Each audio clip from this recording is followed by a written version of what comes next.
I'm John Strum, and this is RealTalk MS.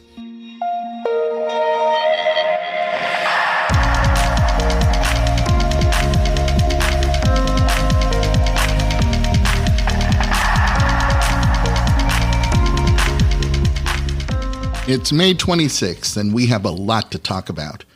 And before we get into things, I want to say thank you to each of you who've taken a moment over the past few weeks to get in touch with me.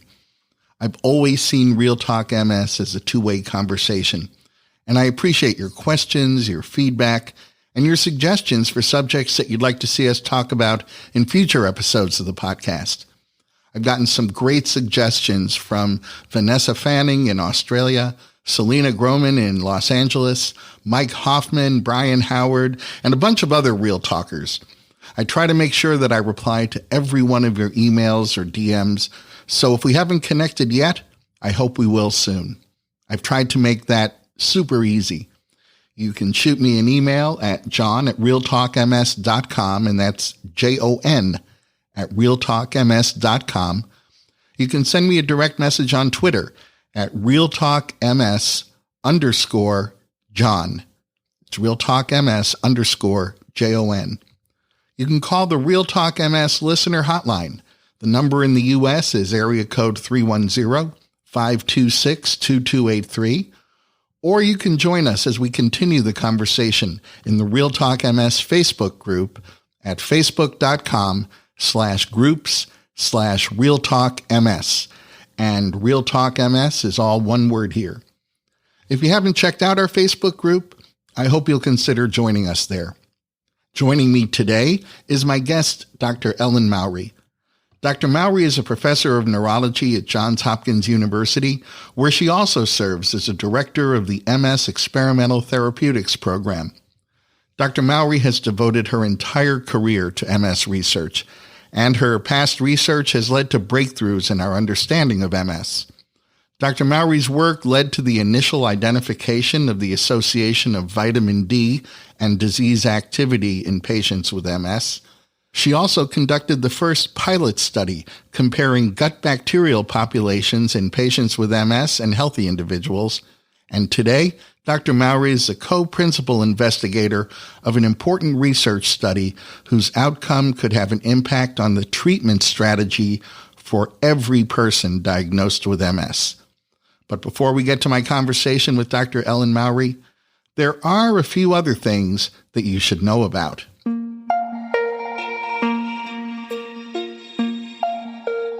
I want to remind you that this Saturday, May 30th, is World MS Day. Each year, the global MS community comes together on World MS Day to focus awareness on multiple sclerosis and to celebrate hope for the future.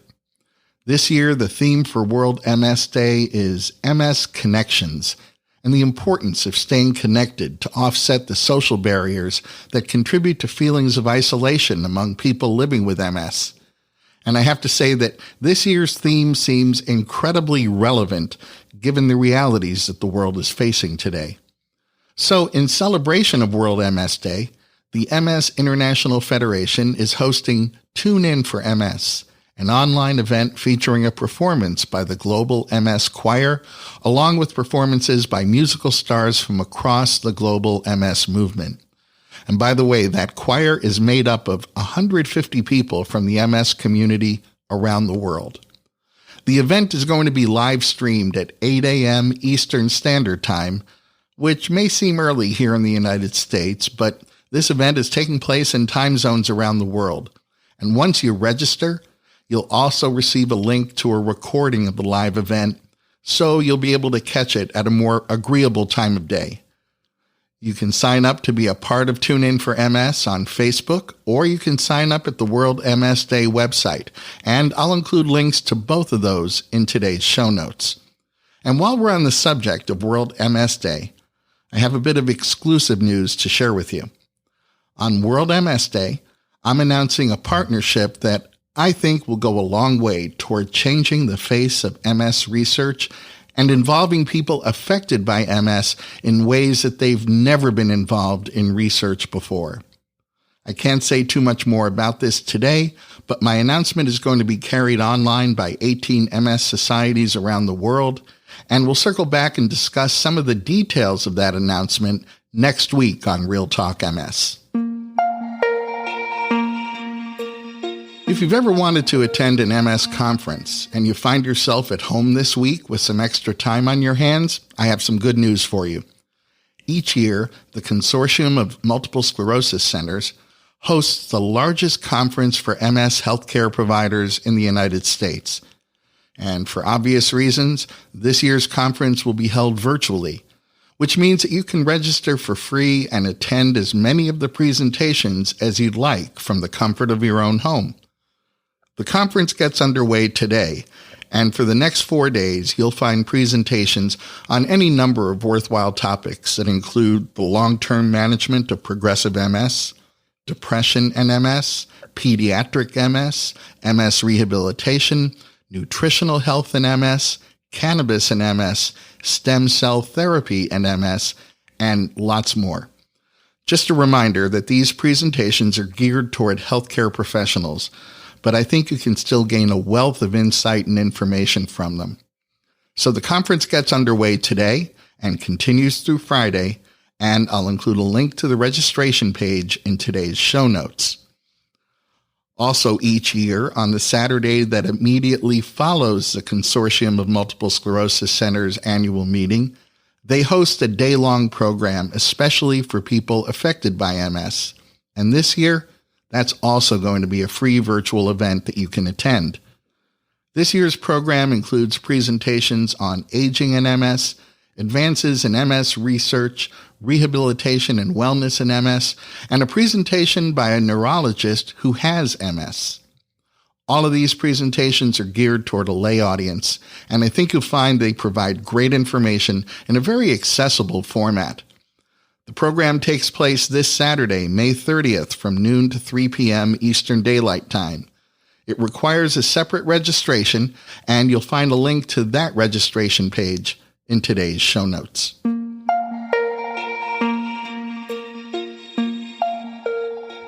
Since we're talking about resources that you can access from home, I have a few more to share with you.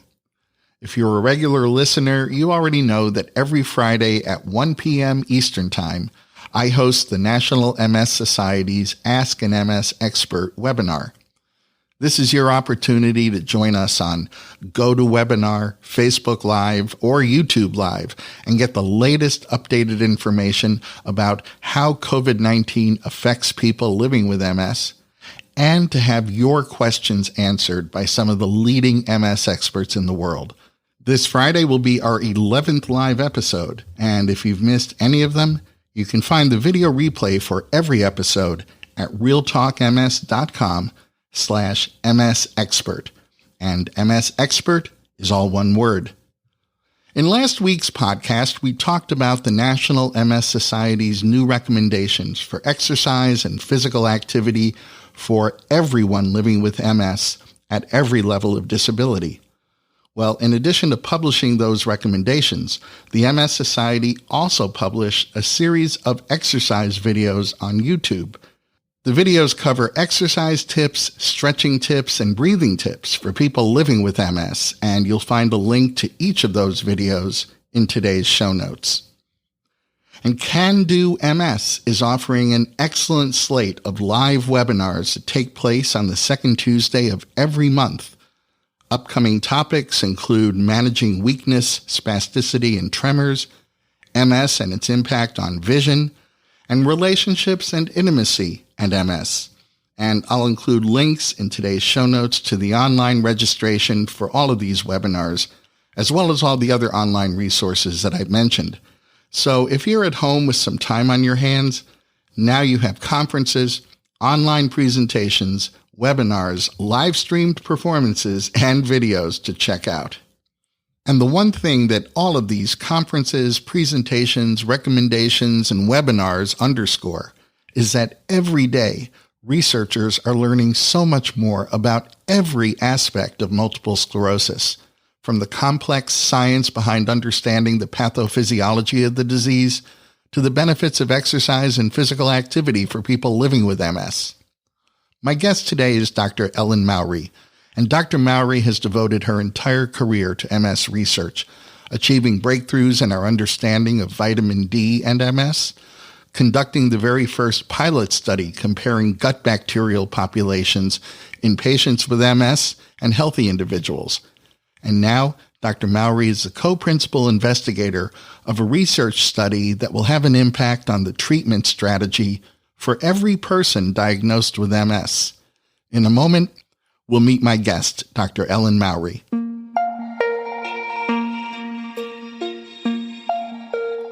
Dr. Ellen Mowry first performed MS research as an undergraduate biology major at Georgetown University. She began her MS clinical research activities as a neurology resident at the University of Pennsylvania, conducting a study of visual dysfunction and quality of life in MS.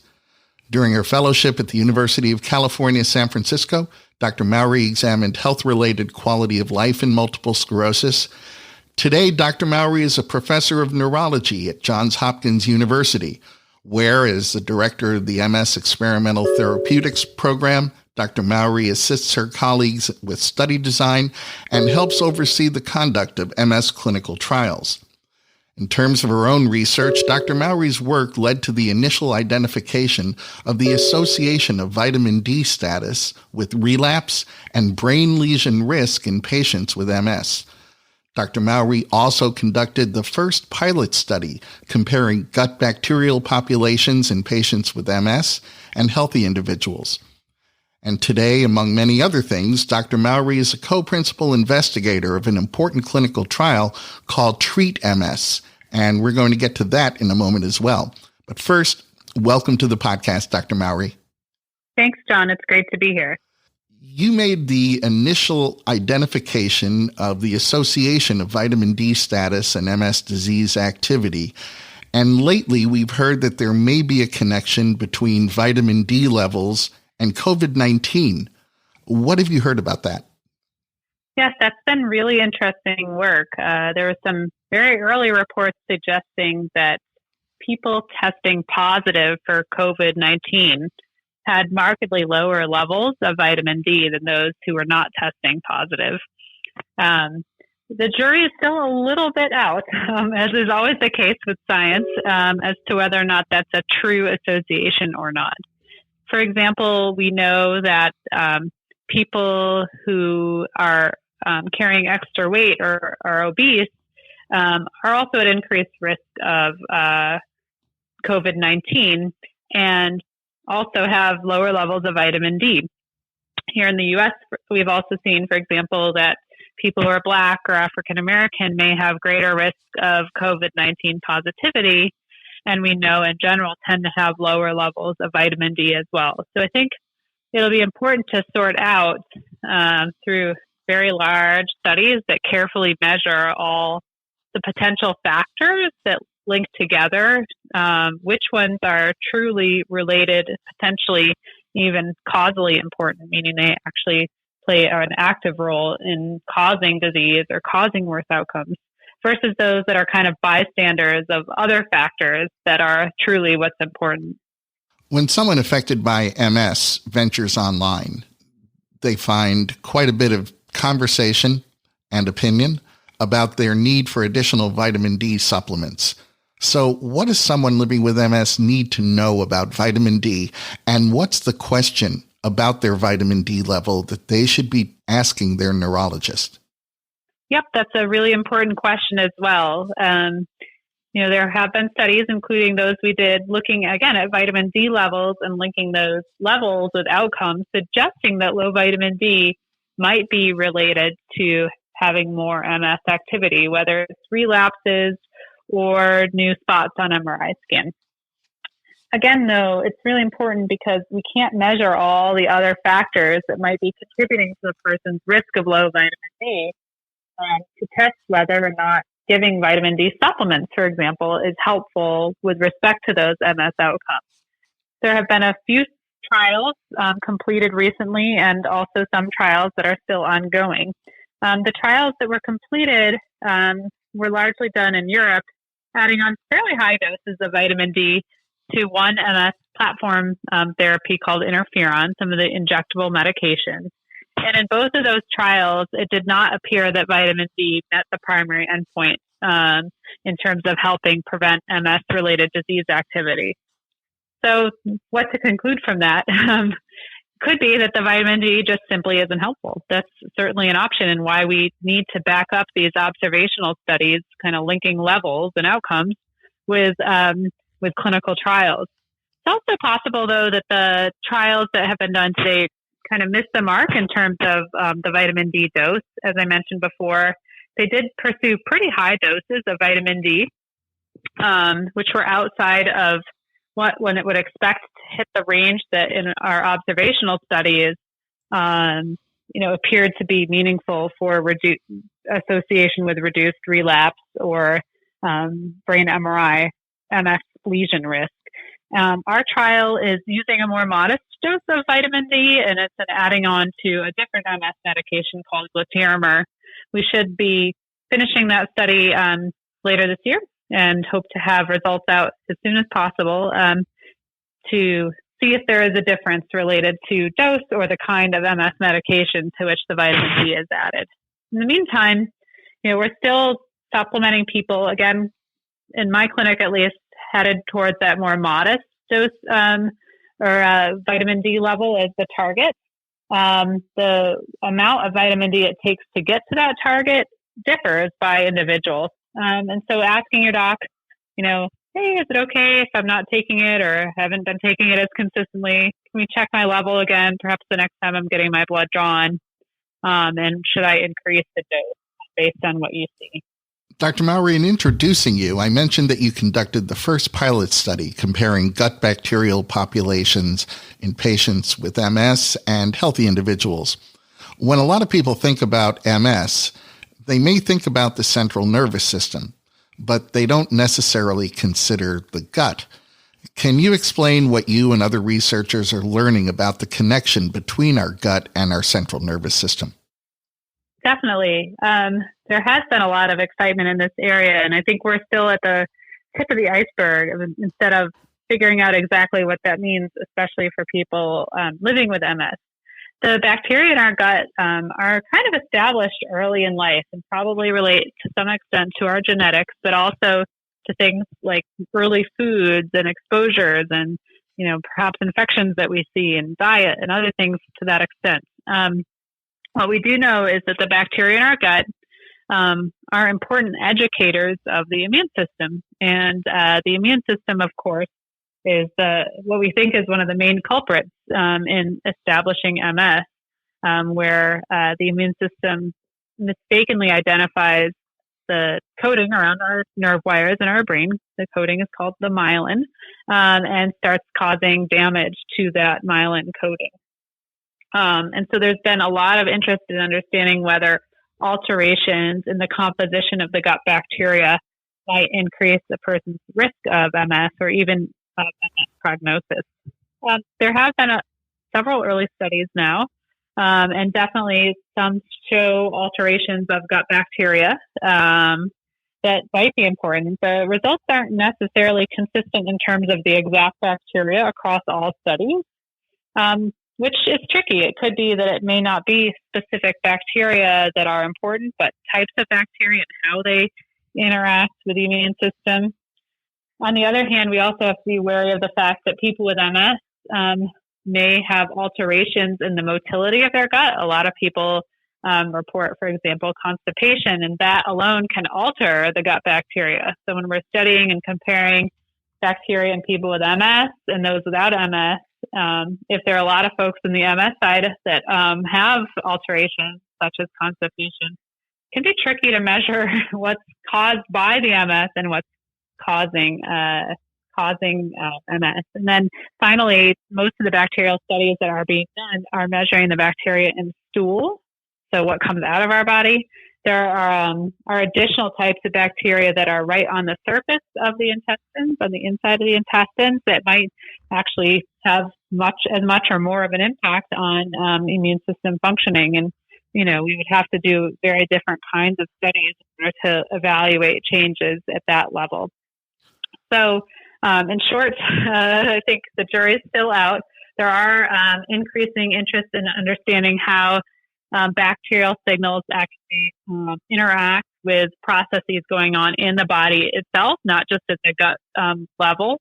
You can measure, for example, some little fingerprints of metabolic activity in the blood called the metabolites, some of which are produced directly by bacteria and others of which may indicate sort of an influence of the gut on processes and metabolism in the body. For example, one thing that we did at Johns Hopkins was a study of these metabolites, and one type of metabolite called bile acids that are produced by gut bacteria were shown to be low or deficient in people with MS, especially in people with more progressive disease. And that led to a small pilot trial funded by the National MS Society to evaluate the safety and metabolic impacts of bile acids in people with MS. And it turns out that these bile acids actually do have even properties of signaling changes in the brain. So very complicated, lots to learn. I'm curious, does this connection between our gut bacteria and our central nervous system suggest that a future MS therapy might involve something like a probiotic that will change the body's inflammatory response by changing the makeup of the bacteria in our gut? I think that is certainly not out of the question. Some people that I work with MS have already started taking probiotics. And I would suggest that we don't really know if that's effective or safe, or if the types of things that they are taking that are commercially available are likely to be of benefit. But certainly either through dietary modification or probiotics, antibiotics, things like that, there is a lot of interest in understanding how modifying the gut bacteria through several of those mechanisms could influence risk or outcome. So I think that suggests another topic that people affected by MS have a tremendous amount of interest in, and that's in how diet affects MS. There is certainly no shortage of opinions on the subject. I'm hoping you can help us understand what sort of research on diet and MS is underway and what we're actually learning about the impact of diet on MS. Yes, I know people with MS have been asking for years for advice about diet and what they should be doing as it relates to their MS. And it is really exciting, I think, to know that the research community is responding and that there is a renewed interest in modifying diet and seeing if it helps people with MS. It's really tricky to study diet. I don't know if you've ever filled out a diet questionnaire, like in the last month, how many times have you eaten a hamburger? And every time I fill those out, I feel like I don't eat, which is clearly not the case, because I think, well, I haven't had a hamburger. Like I only eat that once every, 3 months, but turns out I eat nothing. So it is really tricky because it's hard to accurately assess dietary intake. And so then to say what diets are impactful can be challenging to do. And the same is true in terms of understanding not only the association of diet with MS risk, but also outcomes. And then having been funded by the National MS Society to do an interventional study, in this case, a fasting mimicker diet, it's also really challenging for people to implement dietary changes. So then doing large clinical trials can be a little bit tricky. What we do know that relates to diet is that carrying extra weight or obesity and related illnesses, things like diabetes and high blood pressure, appear to be linked with worse outcomes for people with MS. We've also shown, not only that that's related cross-sectionally, for example, with, worse neuroperformance on tasks like coordination tasks or walking speed. We've shown that obesity is linked to faster shrinkage of the brain over the time, and we know that brain shrinkage, it relates to early death of nerve wires, and it's early death of nerve wires that also underlies progressive MS, which affects a lot of people later on. So there's just this increasing notion that carrying extra weight and the diseases associated with that may in fact cause harm long-term to people with MS. And so in a way that's sort of disappointing, but in the same token, those are modifiable. And people with MS are often diagnosed years before the consideration of disease progression comes into play. So can we start to modify things like our diet that can certainly contribute to the risk of carrying extra weight and diabetes and high blood pressure? And also work hard with our doctors or other providers to get diseases that we do have like those under control. So I always look at it as a great opportunity for people to take control of a part of their MS beyond what the MS medications can do as an important complement. So what diets to do that with are a little tricky.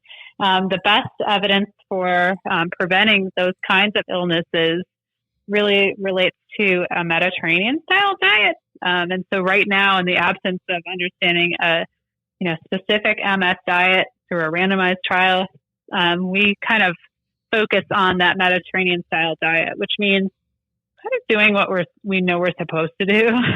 So plenty of vegetables and fruits. If we're eating carbs, then it's generally whole grains rather than white pastas and rices. Not a lot of sugar sweetened beverages. In terms of protein, more poultry and fish rather than red meat. And then not a lot of processed or junk food. So I think that making sure our bodies are otherwise healthy of these other illnesses is likely to protect our brains from injury. And in that context, again, I do recommend that people with MS try to pursue a generally healthy diet. You're the co-principal investigator of an important clinical trial called Treat MS.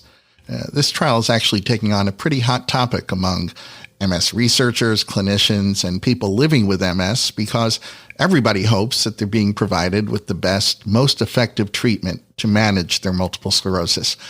What questions is the Treat MS trial hoping to answer? Yes. So Treat MS is really looking at whether it's critical for people with newly diagnosed relapsing MS to be on the most aggressive, strongest types of MS medications straight away across the board, or is it reasonable to start on a more moderate efficacy therapy, follow the MS closely, and change if the medication isn't working? And it seems like a kind of simple question, but it's really nuanced. We didn't have any medications for MS until the mid-1990s. And there's been a whole host of medications developed, and they do differ when we compare their ability to protect against relapses or new MS spots on the brain MRI. They do differ in their ability at the group level to protect against those things. But people are not group, they're not a group. An individual person might do perfectly well on any of those therapies or may require a specific therapy or a specific strength of therapy. And if the risks associated with the therapies were equal across the board, then it wouldn't matter so much. But the truth is, we do worry that some of the medicines, and in general, some of the stronger medicines, may carry some increased risk of bad or side effects. And so this idea is to say, not only can at the group level these medicines, have a difference in preventing, say, one new white spot developing on the MRI, but does that early treatment decision actually matter for how able-bodied people are 5 and then hopefully, later 10 or 15 years later? Does that first treatment decision matter, or is it reasonable to start on a medicine, follow, and bump up as needed? So I'm looking forward to receiving the results because I think it will help me as a neurologist best advise the patients I serve and to make sure we're giving people a complete understanding of the pros and cons of the different options. I know this is a very large trial taking place at dozens of different sites across the United States. Are you still recruiting participants?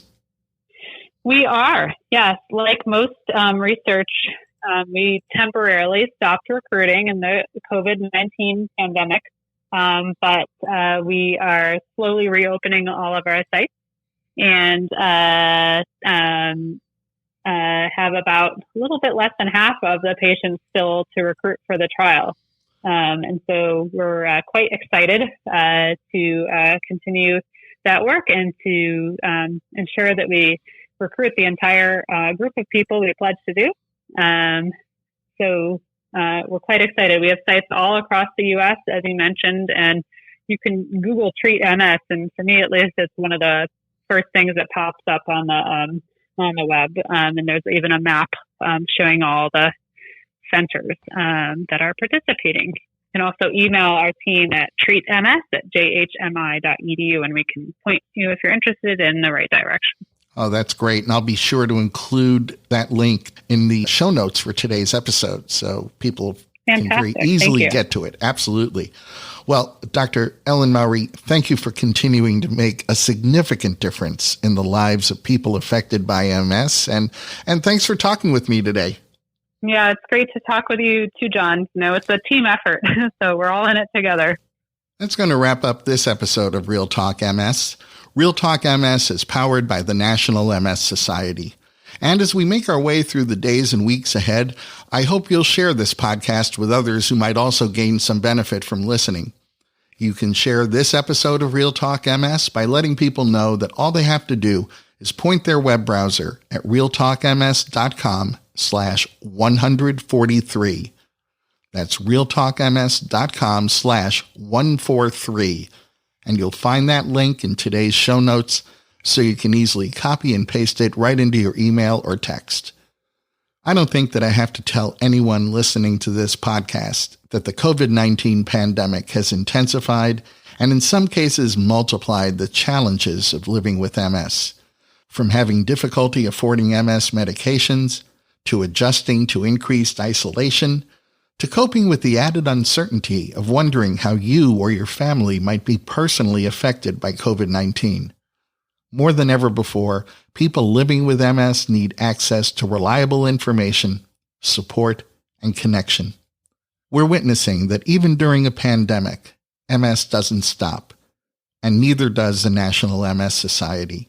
So they've established the National MS Society COVID-19 Response Fund to ensure that the Society can continue meeting the urgent and expanding needs of the MS community during these unprecedented times. During the pandemic, we've seen the MS Society create virtual programming and support groups so no one has to face MS alone. They serve as a reliable partner to navigate the challenges of COVID-19 and MS. They've created resources and provided information so that healthcare providers can deliver the very best care. They've continued to amplify the voices of the MS movement to influence critical policy decisions, and they've never stopped advancing research to find cures for MS. That's why I'm asking that, as we're able, each of us steps up and supports the National MS Society. To donate, you can text the word GIVE to 68686, and you'll get a link right to the MS Society's COVID-19 Response Fund webpage. Or if you prefer, I've created an online shortcut to get you to that same webpage, so you can visit realtalkms.com/COVID-19 Response Fund and make your donation. So just to review, you can text the word GIVE to 68686 or point your web browser at realtalkms.com/COVID-19 Response Fund. And COVID-19 Response Fund is all one word, but however you choose to contribute, please contribute today. It's never been more important. I'm John Strum. Thanks for listening. Stay safe and make healthy choices.